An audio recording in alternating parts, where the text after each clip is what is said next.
Hello, everyone. Thank you so much for joining us today. Welcome to Resisting Reform, How Progressive Prosecutors Navigate Police Union Pushback.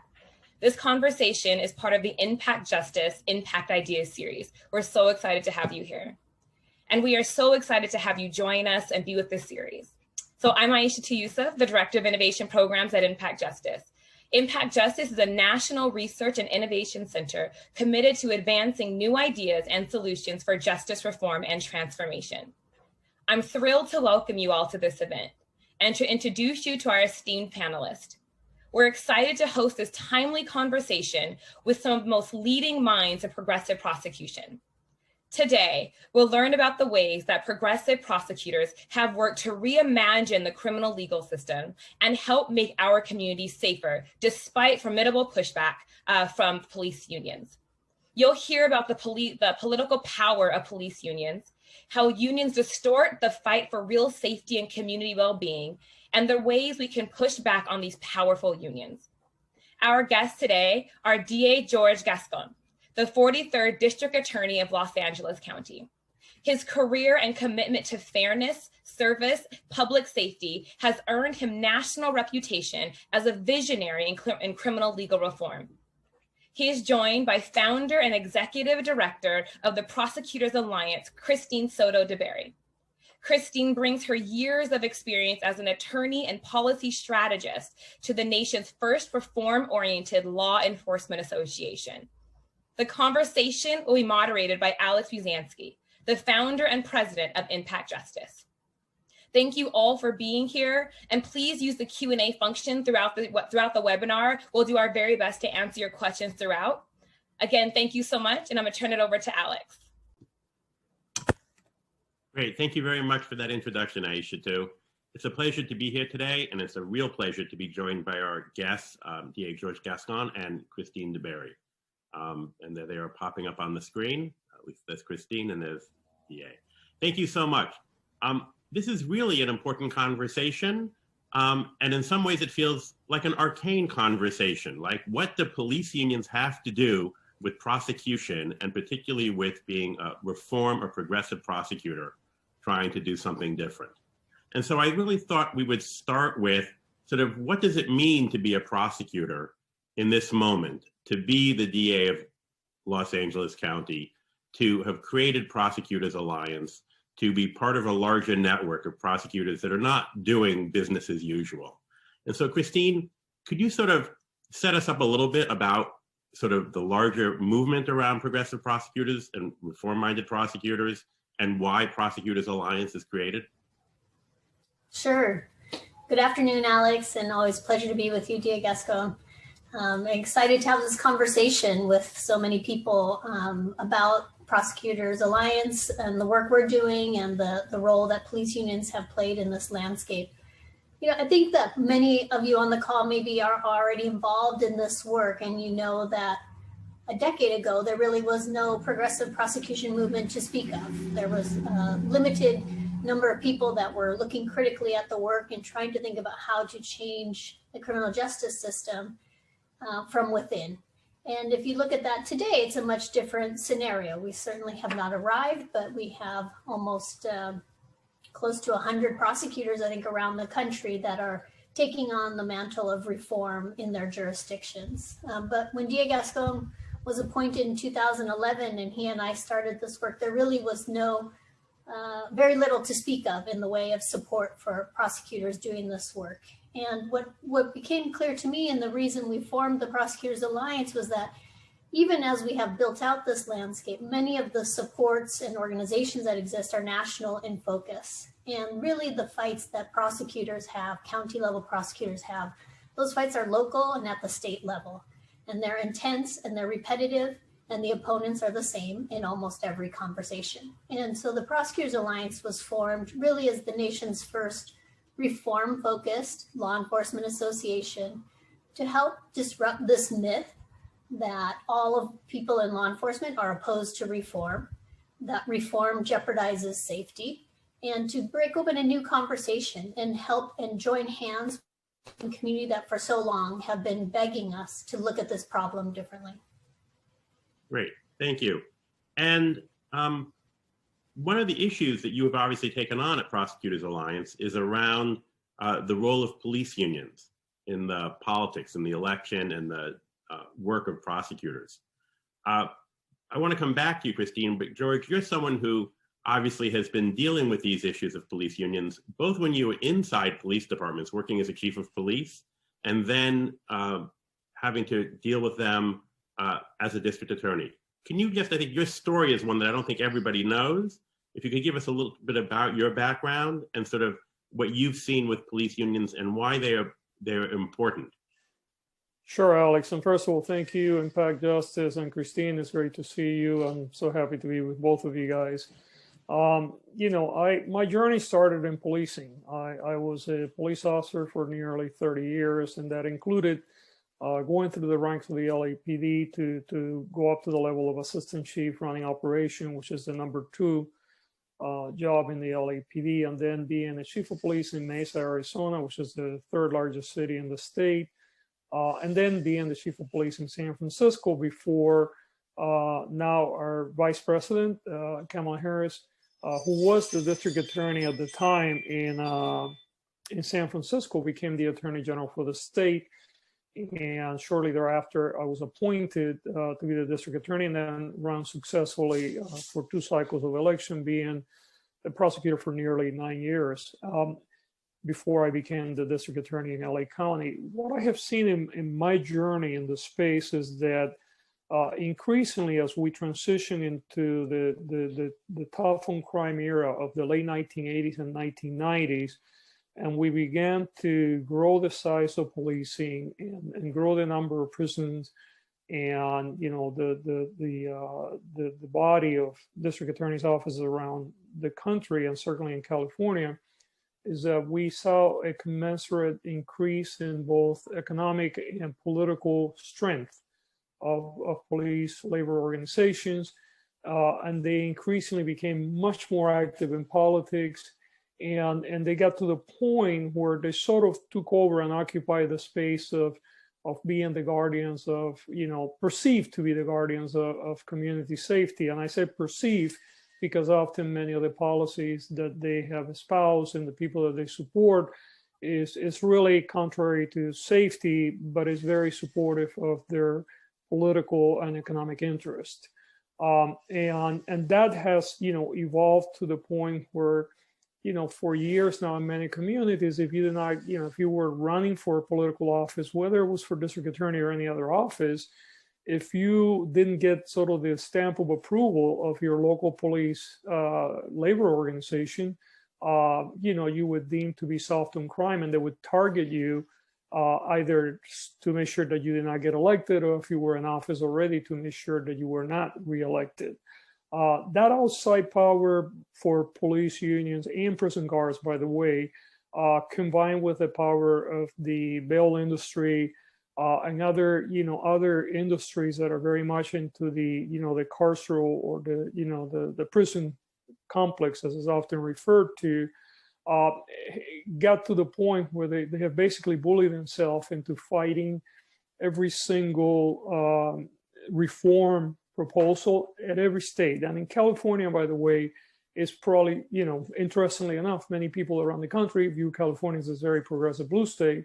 But what people don't understand, that while it is true that overall California is a very progressive, and the majority of our voters are progressive, and that's why reform continues to pass at the ballot, when you look at police, or, you know, police unions, and you look at district attorneys association, you know, which I'm sure Cristine will get into more details later, what you see is the reverse. You see actually every one of those organizations fighting against the voters' will over and over again to prevent reform. And you have to kind of think about it. And I believe that, you know, when you really sort of follow the line of why, I think it really comes down to money and political power, because as we continue to decarcerate and as we continue to shift our emphasis from one of punishment and retribution to one of rehabilitation, and we start bringing other partners to the table, and we begin to look at safety in our community through a public health lens, you start de-emphasizing the role of policing. And not that they're not necessary, by the way. I would never advocate for not having policing or prisons, but just you start reducing and shrinking the influence of these organizations. And it really comes down to raw power and economic interest. There's no more, no less to it.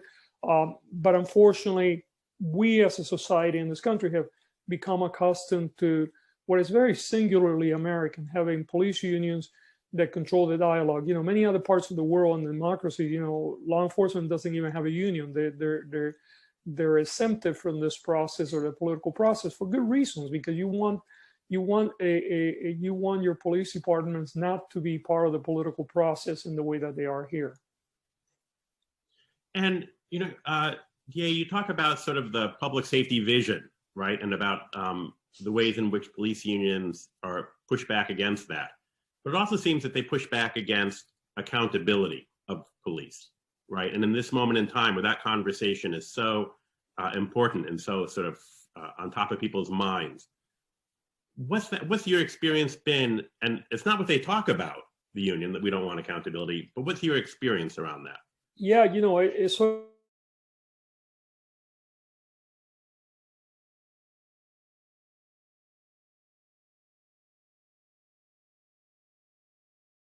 way in this county. If you're politically strength in the city of LA, you politically have the county, but there are many very small cities that go anywhere from 30, 50, 100,000 people, generally very small number of voters. But the political makeup of any of the smaller cities is very conservative. We find that often, you know, council members and mayors happen to be either current or former members of police agencies or the sheriff department, or they have a relative. In fact, I've gotten to see that, given that there are about 19 cities out of 88 cities in the county that have had votes of no confidence against me. And almost all of them they have a direct connection to policing.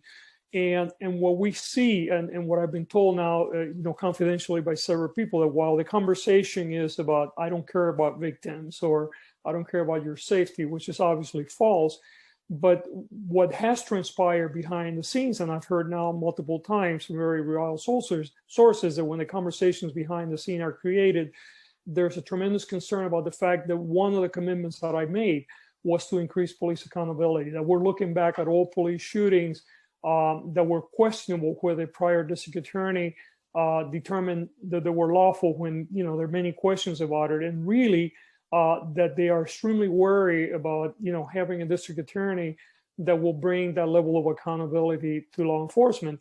Unfortunately, what they miss in this conversation is actually there are studies after studies that show that when you have police departments that actually reduce the level of force, that increases their trust in the community, and actually is safer for the women and men in uniform when they are in that environment, as opposed to an environment that is very antagonistic, where uses of force and distrust is very high. So it really is so interesting how the underlying reasons for the opposition has to do with my attempt to bring accountability, even though that accountability would actually result in a benefit to the men and women in uniform in terms of safety and community cooperation. Can I jump in, Alex, with just a thought on that? I think it's really interesting and not surprising, but interesting that is the dynamic propelling a lot of the energy around trying to get recalls on the ballot. And it's unsurprising because prosecutors really are one of the few accountability measures that police cannot control, right? So police unions negotiate what the entire process will look like around an investigation into their alleged misconduct, both from an administrative perspective, but also from a criminal perspective in many cases. When they will be questioned, who may be present for that questioning, whether they can be tested for their sobriety, how long they will have to delay that questioning, so many things that end up being in their collective bargaining agreements. But the thing that they cannot negotiate in a collective bargaining agreement is whether they will face criminal prosecution. And that power and authority lies solely with the local prosecutor. And I think creates a lot of temerity, as we're seeing, and fear from police unions, that if there is just an objective standard and an objective fact finder, that perhaps there will be more criminal accountability for crimes committed by police. And I think it's clear, but just so everybody understands, the protections that the police union is negotiating on behalf of their membership against the way in which a criminal investigation will happen, are these the same types of protections that other unions are able to negotiate for, or police in a unique situation? No, police are in a unique situation. Oh, go ahead, DA, please. No, go ahead. I can follow you, Cristine. Go ahead, please. Yeah, I think police are in a unique situation. And a large part of that is because of the relationship they have to prosecutors' offices, right? The 98% of cases that a prosecutor will look at come from police activity. And so there is a close working relationship there that creates a lot of complication and confusion when it comes to the area of looking at critically at police for alleged misconduct. But no DA's office is negotiating with the nurses union or the teachers union about what investigation into their criminal conduct may look like. It just doesn't exist. Yeah, and to the point that Cristine is making, and what makes this relationship so uniquely different to any other labor organization is that when it comes to the relationship between prosecutors and police, the prosecutor is really the only line of accountability. You know, if you're a nurse, if you're a teacher, you know, generally, if you misbehave, it's unlikely to become criminal, and therefore, you know, there are no criminal consequences. But in the case of policing, when there's excessive use of force or there's other abuse of authority, you very quickly cross the line into the criminal side. And to the point that Cristine made, at the same time, many prosecutors believe that their work is wholly dependent on having a good relationship with the police for good investigations and support during the prosecutorial stance. And what we have is we've created this belief amongst many prosecutors that police and prosecutors are on the same team, which I think is a terribly dangerous concept that, again, it's a very American concept. You don't see that in other parts, in other democracies in the world, where you see prosecutors view themselves as strictly officers of the court, and they're sort of this independent body that is the recipient of police work, but they're an independent reviewer and a decision maker. Most prosecutors, especially elected prosecutors, don't view themselves as this independent reviewer. They view themselves very much in the symbiotic relationship. And frankly, when they're running for office, they're often seeking and depending on the support of police, labor organizations for funding. I'll give you a perfect example. In my race recently, my predecessor was the recipient of over $7 million of police donations to independent expenditures to support her. Now, people don't give you $7 million just because, especially when you have that relationship. And I know sometimes people say, well, you also got a lot of independent expenditures. And I say, yeah, but you know, the people that I got that level of support, they're not in the courtrooms every day. Quite frankly, their livelihoods do not depend on my work. There's no daily relationship. In fact, the only intersection, if there's one, there's that we believe perhaps in, you know, that the system should be devoid of systemic racism, that the system should be more fair. But at the end of the day, those people are not expecting anything in return, whereas police unions are expecting very clearly reciprocation and special favors. And that's what makes this relationship between the police unions and the prosecutors, I believe, so unhealthy for the well-being of our community. No, and I appreciate that. And I just want to take a moment and just sort of parse a little bit, right? The police department, right? There's the union membership, right? And the leadership of that union, but there's also police leadership, right? You were chief, deputy chief, you, DA, were in that role. What power do you have if you're that chief of police who wants to have a good police department, who believes in accountability? Do you get to get involved in those negotiations around what those rules are? And what are the implications when the DA does not uphold the standard of real accountability, right, for police officers? Yeah, well, let me take the first part of your question. The problem is if you're a chief of police that is really intending on reforming your agency, of your, you know, you have a different vision for the work. If you don't have a good relationship with the union, in many places you run the risk of being thrown out of office, right? Because your mayors and your city councils, on the other hand, are politically beholden to that union. So it's not uncommon to see a police union do a vote of no confidence on the chief of police, and then within a short period of time, you see the chief of police being ousted. So to a great extent, you know, when you have police chiefs that are very committed to reform, have to walk a very fine line in having this relationship with the union. The other problem is that typically when it comes to labor negotiations with a police union, the chief of police really has little influence. You know, salary and benefits are generally negotiated in the absence of much input, if any, from the chief of police. And again, it goes back to the political relationships that elected officials and those directly under them have sometimes with the unions. And then, often you will see, like I mentioned in LA County, many are small cities where you actually have members of law enforcement or their family members as members of the city council, as mayors, negotiating incredibly sweetheart deals with police unions, hiding, for instance, the cost of police liability. We see here over and over again how small cities especially will take large judgments against their police department for misconduct and excessive force or overdriving and harming our community, and they'll hide those settlements and they'll get general obligation bonds, and they sort of they commingle funding in order to pay for this without appearing that the money's coming out of the general fund, which creates tremendous financial liability for future generations of that city or that municipality that are almost not seen by the voters. And when you do this through general obligation bonds, you're financing this for 15, 20, 30 years. So the elected officials that are taking part in what I call a conspiracy, they're not thinking about the future of their city or the people that are putting them in place. They're really thinking about their political well-being today. And then, like I said, when you have those people that are in law enforcement that are also part of that decision-making process, they're purely looking through their own economic and political well-being. And if you have a chief of police that is in the middle there, they're getting crunched in that political process. To the second part of your question, and that is, for the ability of a district attorney to be able to work independently and act as that that sort of a gatekeeper of constitutionality in our system when it comes to policing.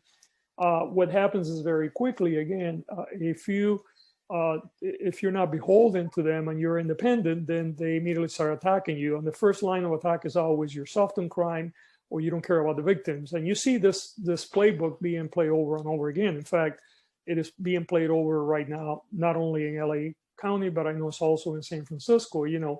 I'm being dubbed as, not caring about victims, right? And what they do, which I think is actually so unconscionable, they'll find, some victims that really are extremely traumatized and hurt, and they want retribution at that moment in time, which you cannot blame. It's a human reaction sometimes to want retribution when you have been harmed. And they're exploiting that in a way that I consider to be really unconscionable. So you have the police department, the machinery, and the political really creating a situation where if you're a reform-minded chief, you're going to have a hard time. And that's why so many chiefs are beholden to their unions. Let's face it, they came up through the ranks and they were members of those unions, sometimes within the same agency. And then you have the elected prosecutors that are, if you're at all worried about your political well-being, and you're going to be very hesitant to take on the process. Cristine, this isn't just an issue that's happening here in California or happening in LA County and San Francisco County about the role and the influence and the power of unions. I'm reminded Governor Walker in Wisconsin, when he did his union busting campaign legally, he exempted police, right, as one of the two groups from that effort, right? I think fire department was the other one because they were so powerful. And of course it passed, and then it protected unions.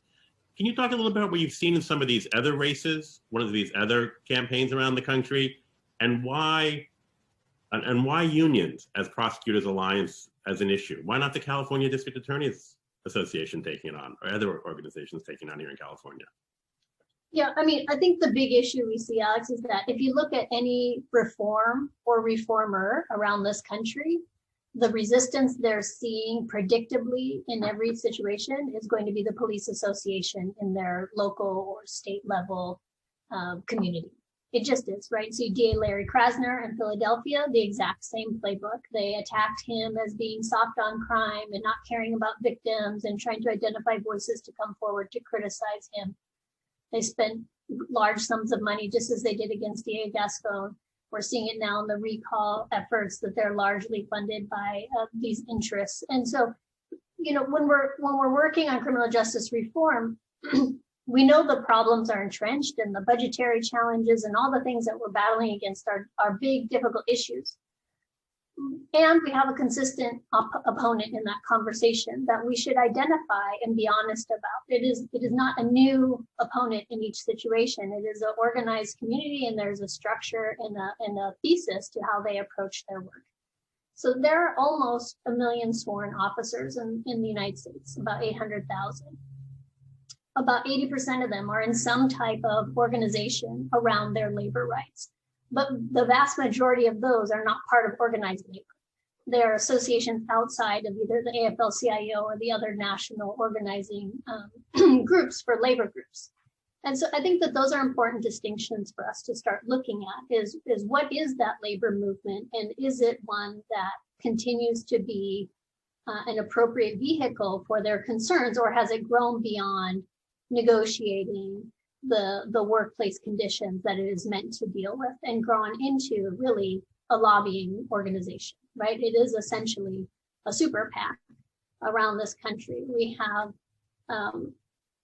thousands of these associations. If you look at LA County, where DA Gascón was just elected, there's 55 police unions just in his county. 55. And they are just numerous and everywhere. And you see their voice show up again and again. And in California, when we're working on legislative proposals to try and bring more common sense to our approach to public safety, to try and reduce racial disparities, in every one of those conversations, the law enforcement associations and unions are lined up on one side, and the community and advocates are lined up on the other side. And we need to break out of that, right? So even just the formation of the Prosecutors Alliance has disrupted this ability to say, prosecutors in California are opposed to your effort. You can no longer say that. You can no longer say you're the prosecutor organization, because there is another entity that is representing 30% of Californians saying, actually, we have a different approach. We have a different take on the problem. And we need to do more to disrupt that narrative, because there are many more voices in law enforcement that understand the wisdom of evolution, of experimentation, of iteration to find better solutions. I think most people that have been in the criminal justice system as a system actor for any length of time understand that we have a lot of failures as a system, that we don't do our best work by those accused of crime, and we don't do our best work by victims of crime, right? What we do is an exhaustive adversarial process about truth finding and punishment, but we do very little around healing, around community well-being. And I think when all of us are honest and we're not in a highly polarized political conversation, most of us that have worked in the system understand that to be true. And so the question is, how many more of those people can we bring into this conversation to help us make the system what it could be, to shrink it to the extent that we can, to turn that power over to community, to bring forward their solutions, and to play the more limited role that I think the system was designed to play in the very extreme cases of violence where there's real exceptional harm facing a community, and to allow the rest of the healing work to happen outside of our system. So these opponents have been the same, they will be the same, and I think it behooves us as people that are interested in reform, whether it's a bail or excessive sentencing or restorative justice, the opponent will be the same. And so we can continue to have this, retread that ground over and over again, or we can start to do the work to toxify that support and that funding. We've done it before, right? We did it around big oil, we've done it around tobacco. We made those funds untouchable. We made that kind of support reprehensible. The NRA. In California, the police associations and unions have spent 9 times more than the NRA. Wow. So we have work to do, but it can be done. So what is that work? I mean, right? I know you have a legislative proposal that you're supportive of and hoping passes, and I know, George, you support it. Could you just talk a little bit about that and its implications for this question? Yeah, we do have a bill. It's going through the legislature right now. It's SB 710. And the Prosecutors Alliance is the original sponsors of that bill. And it comes out of wisdom of the elected prosecutors that we work with, saying that there's too close of a working relationship between police and prosecutors when it comes to looking at police misconduct and potential criminal conduct. What the legislation will do is require prosecutors that take money from police associations to recuse themselves from decision-making when they're looking at one of the members of that association for misconduct or criminal prosecution. So it is a modest measure, but an important first step. It is the first attempt in the country that we know of to try and regulate that relationship and create some separation. We've made it through the Senate, and we are now in the Assembly. We've made it past the Assembly Public Safety, and we're now in Assembly Appropriations. We could use a lot of support from anyone on this call that's interested to help discuss it with your local legislator, your local assembly member, to help secure passage of it. But I think it will help clarify for prosecutors and police that there has to be a separation between these entities, and that the giving of those funds creates at least the appearance, if not an actual conflict of interest. And it's something we can solve with this legislation. Does it end the influence of police unions? No, it's a first step, right? And we should be honest about that, right? The police associations, just like everybody else, will continue to be able to do independent expenditures. The United States Supreme Court has made clear that that kind of political spending is free speech that we cannot touch. But I think that we can start this conversation with one of the most critical actors, the decision maker, about whether there's criminal accountability for misconduct, and help imbue in the profession that there has to be independence in making those decisions. So we will start there, but there's more work we can do, obviously beyond legislation, to encourage other elected officials to refuse to take money from those same associations, and to help to highlight the problems with the influence that the police lobby has in reform. It's interesting, in preparing for this, I remembered that when I was a kid, I remember the police officer, coming and selling the Fraternal Order of Police window sticker, right, to my parents. And for whatever, $20, you would show your support for the police and get this sticker. And it always felt like that was the shakedown money, right, for the neighborhood, right? That, right, if you had the sticker, they might come a little faster, or be a little bit nicer when they showed up at the house. And but that kind of influence seems really like kid stuff compared to what's going on today. George, some of the questions are really focusing on how as a DA do you hold police accountable, right? What are those things you could do, right, if you're able to break through this logjam of police unions and some of the rules that are there? And what are the things that you've done in San Francisco and now LA County to try to really get underneath what's happening and to really not just have that symbiotic relationship, but actually be an independent oversight body? Sure. And let me say that what we've done so far, I would say, is like the ground level. It's not the ceiling. But one of the recognitions, and Cristine and I and others worked on this in San Francisco, was a realization that the investigations of alleged police criminal behavior on duty had to be completely separated from the day-to-day operations of the district attorney's office. And the reason why I said the floor rather than the ceiling is because I've come to the conclusion that the best vehicle would be to have a completely independent body, not the attorney general, not an elected district attorney, but an independent body at a county level that their sole purpose would be to do this work, to evaluate, investigate independently, and if appropriate, seek a prosecutorial path if that is appropriate.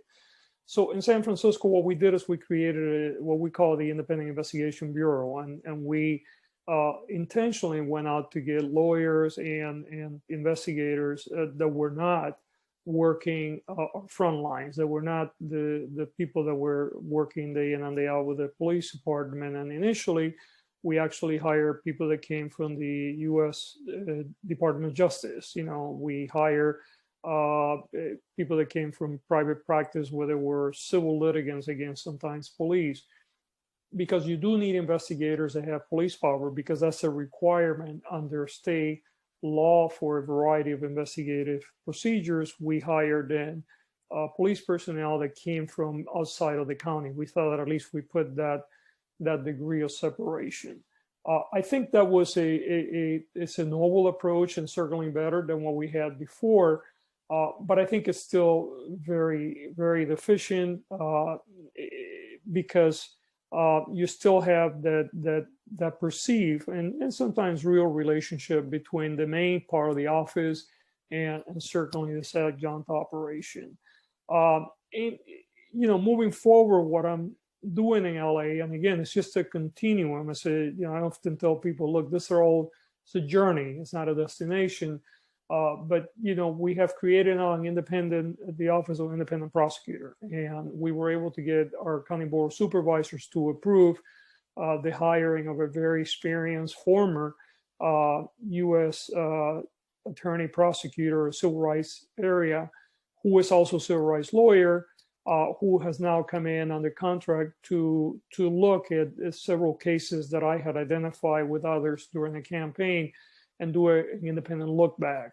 We're also created a community advisory board that is also headed by another former U.S. Civil Rights Division prosecutor, and is composed of a group of civil rights lawyers, community members, including some that have lost members of their family to police violence, and retired law enforcement officers that are there sort of as a subject matter experts, but they're all from different areas.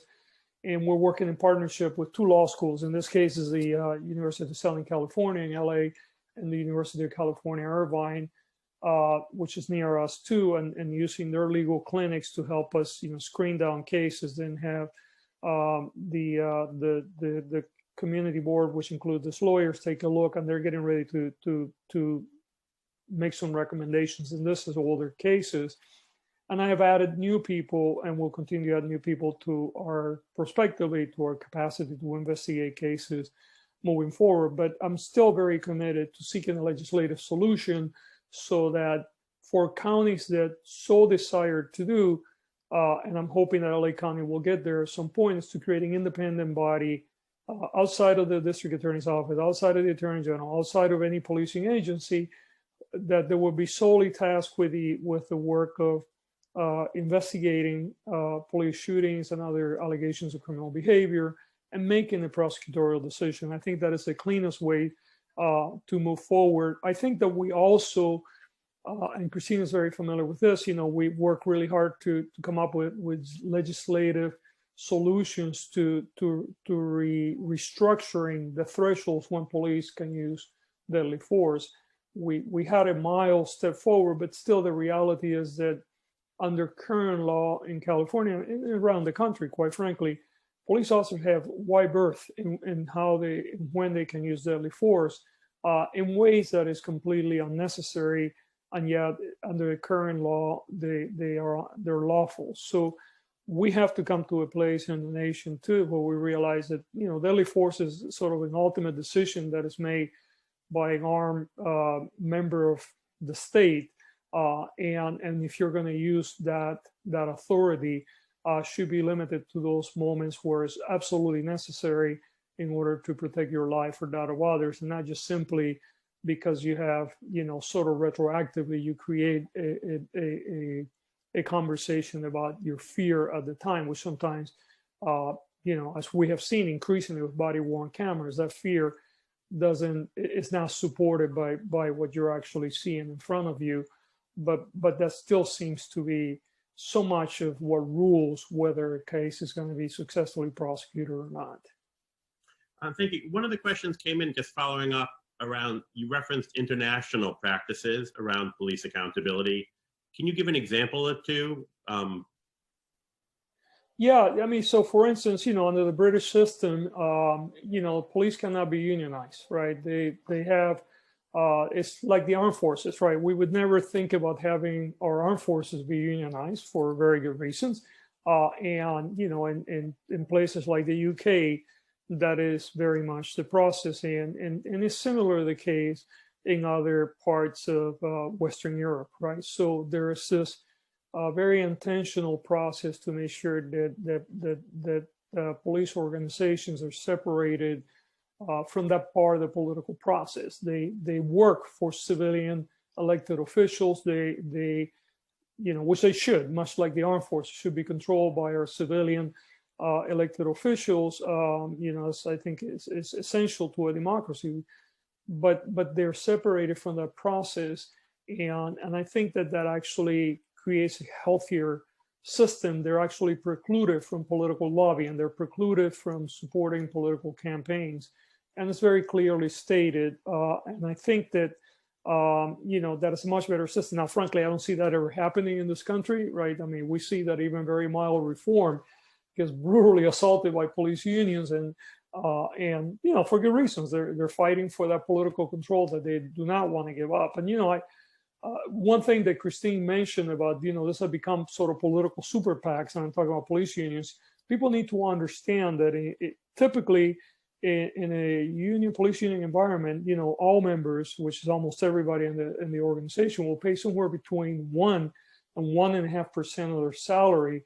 So the larger the organization is, the larger that this war chests are created. You take a police agency like the LAPD, and you figure LAPD payroll every year is, over $1 billion.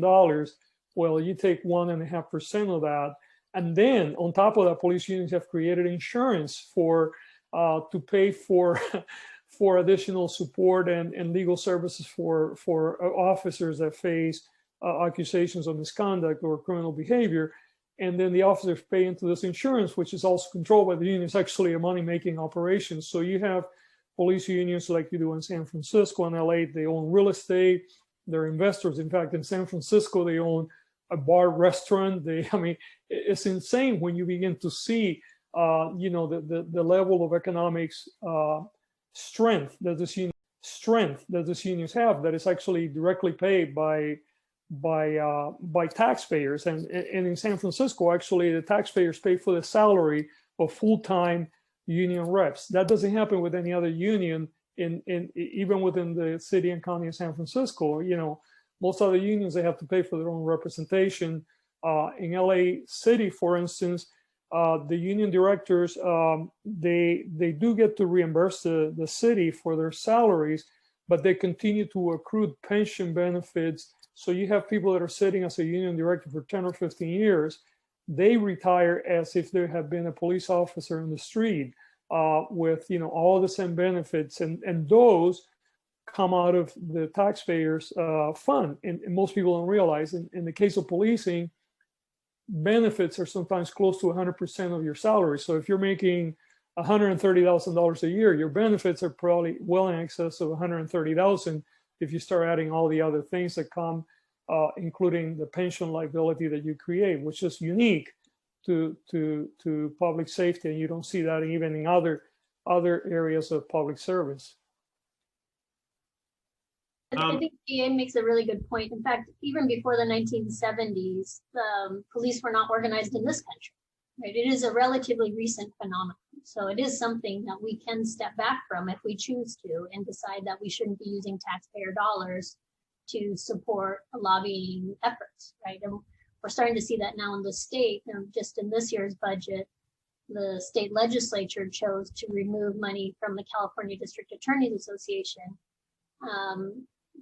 because there was accusations of misappropriation of those funds, but they also spend a lot of that funds on lobbying activities. And it's, those should be choices for individual taxpayers to make with their dollars, not something that gets spent for them in that way.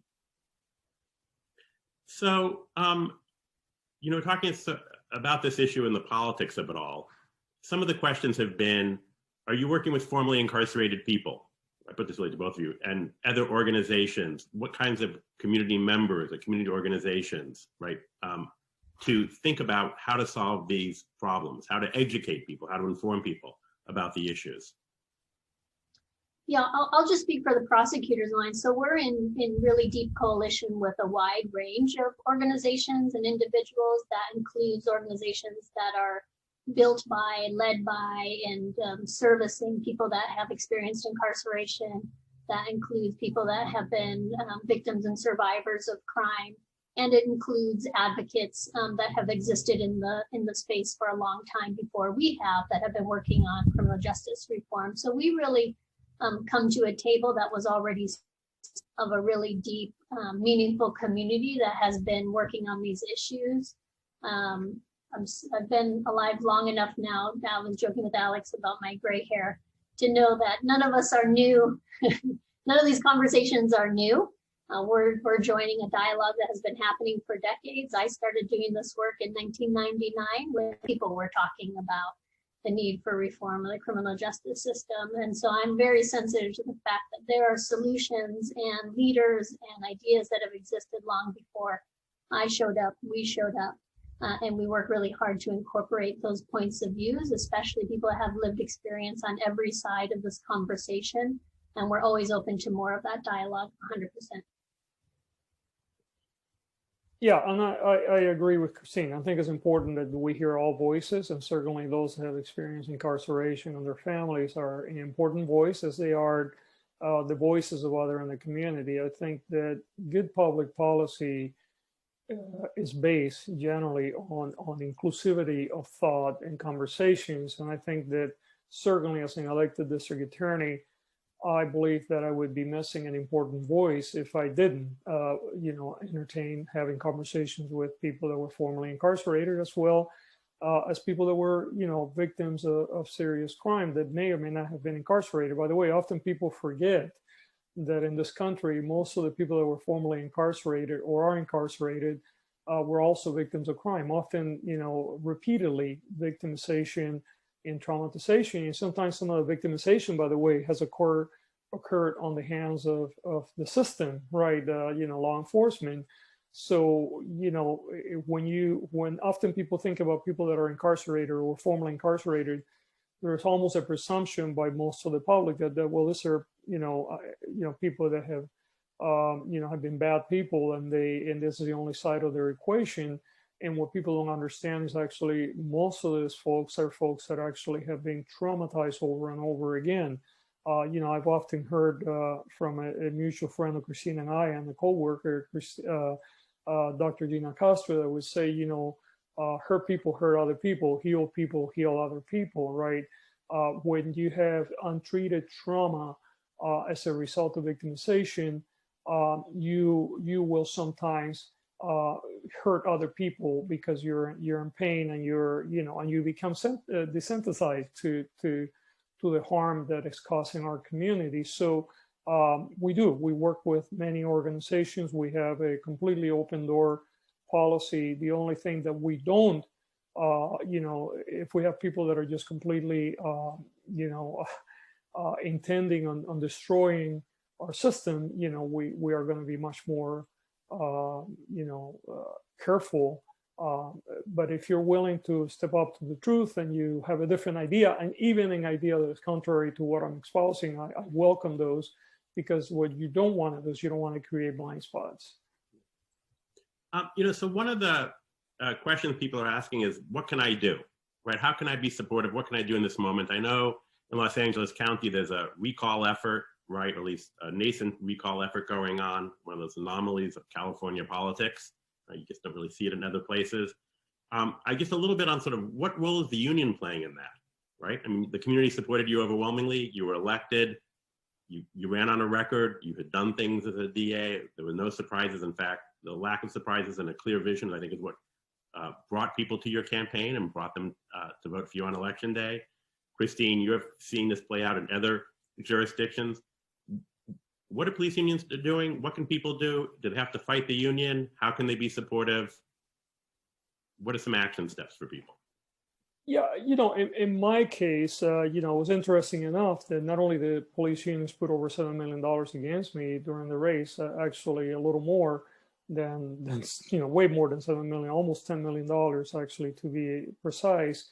The day after I was sworn in, there were actually people going to the county registrar's office and trying to start a recall, and they would have to be educated and say, well, you have to wait at least 90 days. So it was clearly nothing to do with my policies. It was just immediately, we don't like the results of the election, and we need to start, doing something about the election. And I think there has to be also another part of honesty in this conversation. This is mostly driven by police unions, but it's also by very conservative right-wing groups, right? I mean, I'm looking at my own recall, and the funders are certainly some police organizations, but it's also major Trump mega donors, right? If you look at the organizers behind this, and not the people at the face, which are a few that were victims of crime that are very angry and they want retribution, but what you see behind the organization is you see very conservative Republicans, like a former district attorney of this county, Steve Cooley,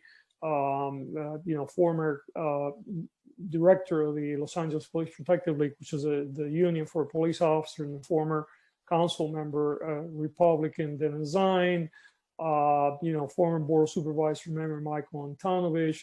And then you see people like a guy named Jeff Palmer, who is a mega Republican donor that gave Trump $2 million late last year. So that is sort of the machine that is greasing these kids, and then other people come in. In my case, we have tremendous amount of community support, both by labor, community groups, really across the political spectrum, other than perhaps the extreme right. But I think that what you're seeing play out in LA is very consistent with what we see playing out at the national level, where you're seeing very right-wing efforts to assault, democratically elected people, generally in the progressive side or the more democratic side, and trying to paint us with this brush of, not caring about victims, not caring about crime.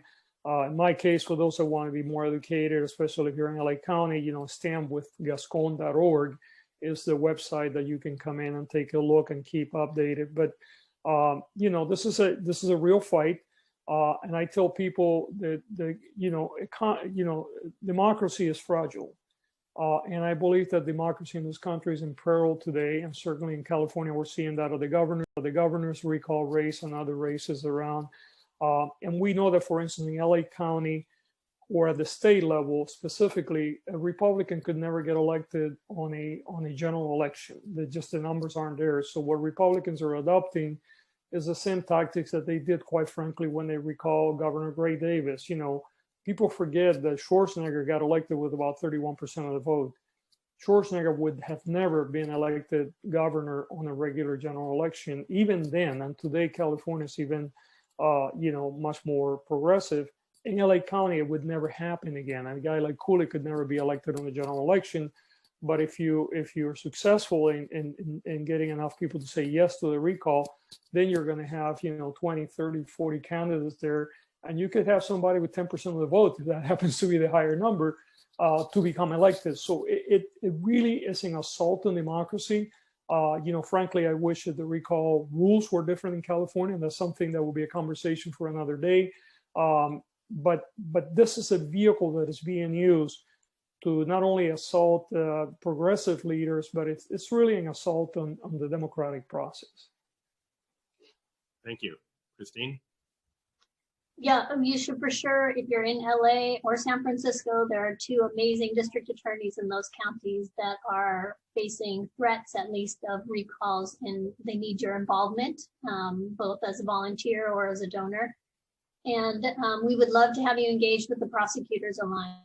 Efforts right now are focused on growing our areas of influence. In 2020, there are going to be 56 DA elections in our state. It is an amazing opportunity for all of us to speak up for the kind of a justice system that we want to see in our state and each of our local counties.